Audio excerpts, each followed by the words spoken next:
देश में लोकसभा चुनाव का बिगुल बज चुका है और मध्य प्रदेश में भी इसकी सुगबुगाहट देखने को मिल रही है।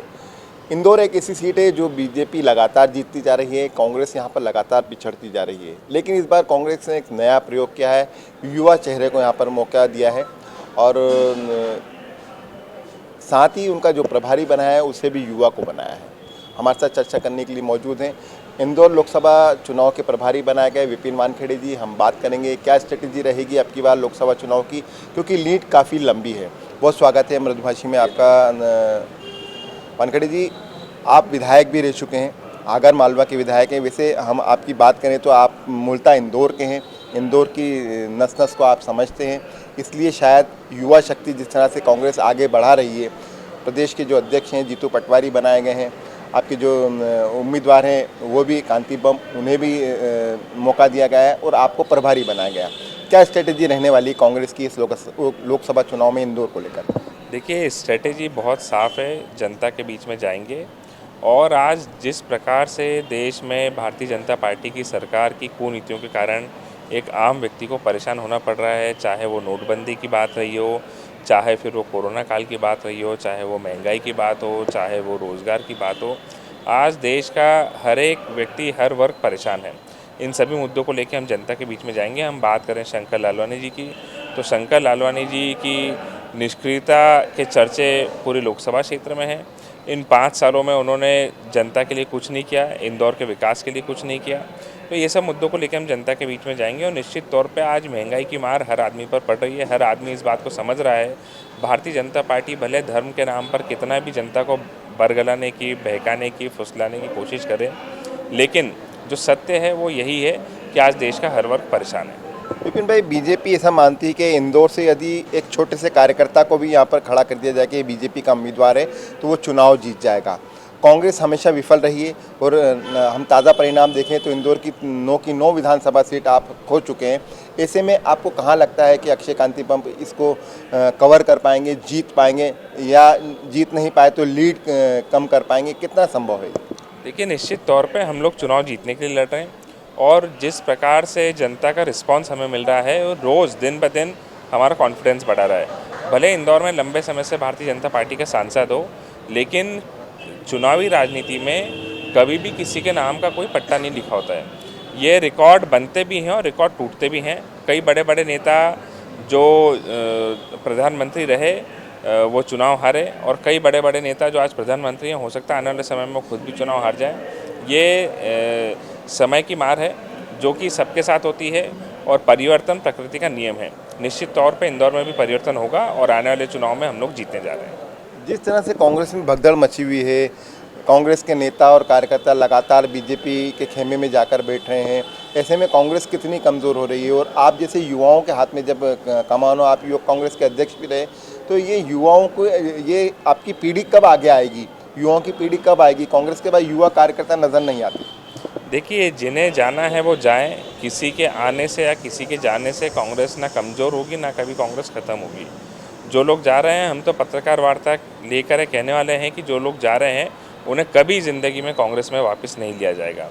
और कांग्रेस आज अपने भले नेता, कुछ नेता, चुनिंदा नेता, 230 सीटों में से 2, 5, 10 नेता भले भारतीय जनता पार्टी में गए हों, लेकिन कांग्रेस का कैडर वोट कांग्रेस के साथ खड़ा है।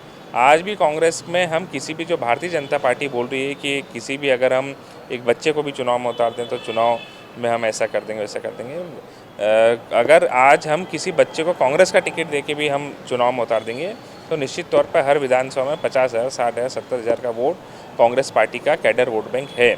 हमें कोई चिंता करने की ज़रूरत नहीं है। जो जा रहे हैं वो जाएं। हम नए लोगों को लेकर आएंगे, नए लोगों को हम लोग स्थान देंगे, उन्हें आगे बढ़ाएंगे और निश्चित तौर पे आने वाले समय में 2028 में फिर से कांग्रेस की सरकार बनाएंगे। कमलनाथ जी को प्रदेश अध्यक्ष पद से हटाने के बाद जीतू पटवारी जी को प्रदेश अध्यक्ष बना दिया गया।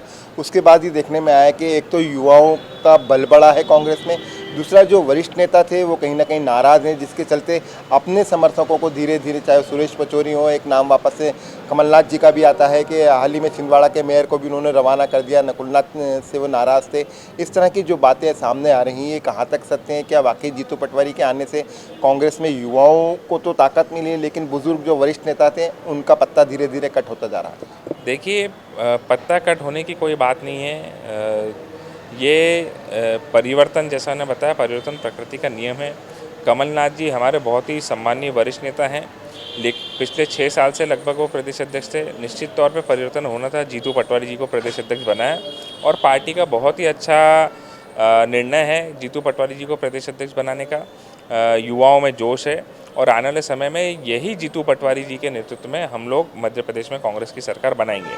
बाकी रही बात नेताओं के बीजेपी में जाने की या भेजने की, ये सब झूठी बातें हैं। भारतीय जनता पार्टी कांग्रेस के नेताओं पर दबाव बना रही है, उन्हें कार्रवाई करने की धमकियां दे रही है। चाहे वो अमरवाड़ा के विधायक हों, उन्हें भी धमकी देकर भाजपा में शामिल किया गया है। चाहे वो छिंदवाड़ा के महापौर हों विक्रम आके, उन्हें भी धमकी देकर के, कार्रवाई की धमकी देकर के उन्हें भाजपा में शामिल किया गया। तो भारतीय जनता पार्टी डराने धमकाने की राजनीति कर रही है और ऐसा नहीं मध्य प्रदेश में, पूरे देश में साफ तौर पर देखने को मिल रहा है कि लालू यादव जी की क्या स्थिति है, अरविंद केजरीवाल जी की क्या स्थिति है, या तमाम विपक्षी दल के जो नेता हैं उन लोगों को भारतीय जनता पार्टी ने ईडी, आईटी, सीबीआई के दम पर उन्हें किसी को जेल भेज रहे हैं, किसी के ऊपर कार्रवाई कर रहे हैं, प्रकरण दर्ज हो रहे हैं। तो ये डराने धमकाने की राजनीति है, लेकिन ये ज़्यादा समय नहीं चलेगी। देश की जनता सब देख रही है, हमारे देश की जनता भोली जरूर है लेकिन जागरूक है और इसका जवाब आने वाले समय में देगी। भाजपा नेता बोलते हैं कि 29 में से 29 पार कर देंगे अब की बार हम। पहले तो भी एक सीट थी कांग्रेस के पास में, लेकिन अब वो भी हम छीन लेंगे। कांग्रेस ने कई बड़े दिग्गज नेताओं को मैदान में उतारा है, जैसे जिनको आप अपना गुरु मानते हैं, दिग्विजय सिंह जी, वो भी राजगढ़ से मैदान में हैं। कहीं पर तो कांग्रेस ने वरिष्ठ नेताओं को मौका दिया है, कहीं युवाओं को मौका दिया है। तो क्या लगता है आपको 29 में से कांग्रेस कितनी सीटें जीत पाएगी? 29 पर ही मेहनत कर रही है या एक जो सीट थी उसको भी बचाने में कामयाब रहेगी कांग्रेस?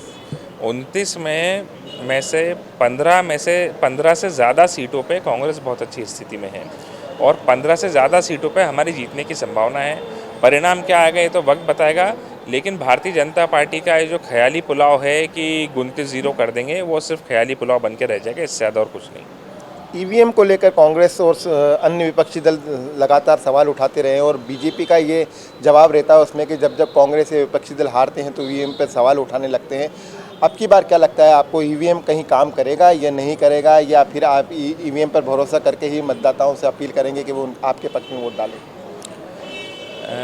ईवीएम पे सवाल खड़ा है, निश्चित तौर पे ये सोचने का विषय है और एक बहुत ही साधारण सी बात है। ईवीएम एक टेक्नोलॉजी है, टेक्नोलॉजी में छेड़खान हो सकती है कि नहीं, टेक्नोलॉजी में बदलाव किए जा सकते हैं कि नहीं, ये आम व्यक्ति भी समझ सकता है। अगर आज से 10 साल पहले एक पंखा आता था या एसी आता था, तो उस एसी में और आज के एसी की टेक्नोलॉजी में कितना फ़र्क आ गया। क्या टेक्नोलॉजी आगे बढ़ रही है या नहीं बढ़ रही है? क्या आज रिमोट से कार चालू हो रही है कि नहीं हो रही है, या आज रिमोट से पूरा आपका घर आप ऑपरेट कर पा रहे हैं या नहीं कर पा रहे हैं, कि आप रिमोट से टेबल भी खिसका रहे हैं, पर्दा भी उठा रहे हैं। तो ये टेक्नोलॉजी का ज़माना है जहां आज हम कंप्यूटर और इंटरनेट की दुनिया में चल रहे हैं। ऐसे युग में क्या टेक्नोलॉजी में छेड़खान हो सकती है या नहीं हो सकती? ये बहुत ही साधारण सवाल है जिसका जवाब एक बच्चा भी दे सकता है और इसका जवाब है कि टेक्नोलॉजी में छेड़खान हो सकती है। ईवीएम मशीन एक प्रकार की, हम बोलें तो एक कैलकुलेटर जैसी मशीन है, उससे बढ़कर कुछ नहीं है। और आज अगर पूरे देश के विपक्षी दल अगर उस पर सवाल उठा रहे हैं, चुनाव आयोग से मिलने का समय मांग रहे हैं, तो चुनाव आयोग को मिलने का समय देना चाहिए था। चुनाव आयोग ने मिलने का समय नहीं दिया। चुनाव आयोग के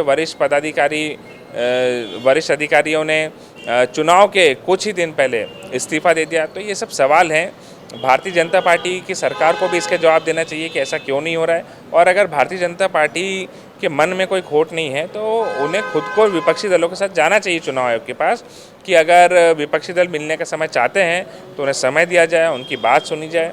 तो कहीं ना कहीं ईवीएम पे सवाल ज़रूर है और इसका जवाब देने की जिम्मेदारी भाजपा सरकार की भी है और चुनाव आयोग की भी है। मेरा अंतिम सवाल आपसे, इंदौर लोकसभा सीट को आप क्या देखते हैं? क्या लगता है आपका कि वाकई अक्षय कांति बम यहाँ पर कुछ कमाल कर पाएंगे? और आप जैसे व्यक्ति, युवा व्यक्ति को प्रभारी बनाया गया है, किस तरह के टीम का गठन होगा, किस तरह की स्ट्रेटेजी होगी? हालांकि कोई अपनी स्ट्रेटेजी नहीं बताता, फिर भी आपको क्या लगता है कितना डिफेंड कर पाएंगे आप शंकर लालवानी को, भाजपा के उम्मीदवार को? निश्चित तौर पे हम लोग चुनाव जीतने जा रहे हैं। शंकर लालवानी अगर हम देखें तो शंकर लालवानी ने इंदौर के लिए कुछ भी नहीं किया है, और जिस प्रकार से हमें जनता में रिस्पांस मिल रहा है, हमें पूरा विश्वास है कि हम लोग इंदौर में चुनाव जीतेंगे। हमारे कार्यकर्ता का मनोबल पूर्ण रूप से बढ़ा हुआ है, कार्यकर्ता उत्साहित है और आने वाले चुनाव में घर घर तक पहुंचेंगे, एक एक व्यक्ति तक पहुंचेंगे, कांग्रेस के पक्ष में अपील करेंगे। कांग्रेस की सरकार बनेगी तो हम जनता को क्या क्या सुविधाएं देंगे, पहले जब कांग्रेस की सरकार थी तो हमने जनता को क्या क्या सुविधाएं दी थी, और भाजपा ने क्या क्या जनता से छीना है, जनता को आज किन किन की चीज़ों से समस्याओं का सामना करना पड़ रहा है, ये जनता के बीच में हम सभी मुद्दों को लेकर जाएंगे और निश्चित तौर पर हमारी विजय होगी। धन्यवाद। हमसे बात करते हैं विपिन वानखेड़े, जिन्हें लोकसभा का प्रभारी बनाया गया है, और उनका दावा है कि इस बार हम कुछ परिवर्तन लाएंगे। बीजेपी के जो उम्मीदवार हैं शंकर लालवानी, उन्होंने कुछ भी काम नहीं किया है। ये सारी चीज़ें लेकर चुनाव मैदान में जाएंगे और साबित करेंगे कि कांग्रेस का उम्मीदवार बहुत मजबूत है, उसे जिताना चाहिए, और कोशिश करेंगे कि प्रत्येक घर, प्रत्येक मतदाता तक पहुँचे और कांग्रेस की अपनी बात उन तक पहुँचाए और बताए कि किस तरह से कांग्रेस आने वाले समय में काम करेगी यदि उनका प्रत्याशी जीतता है। ये आने वाला वक्त बताएगा कि इंदौर से बीजेपी अपना जीत का सिलसिला जारी रखती है या फिर कांग्रेस इसे कहीं रोक पाती है। कैमरा पर्सन विशाल के साथ अरशद खान, मृदुभाषी, इंदौर।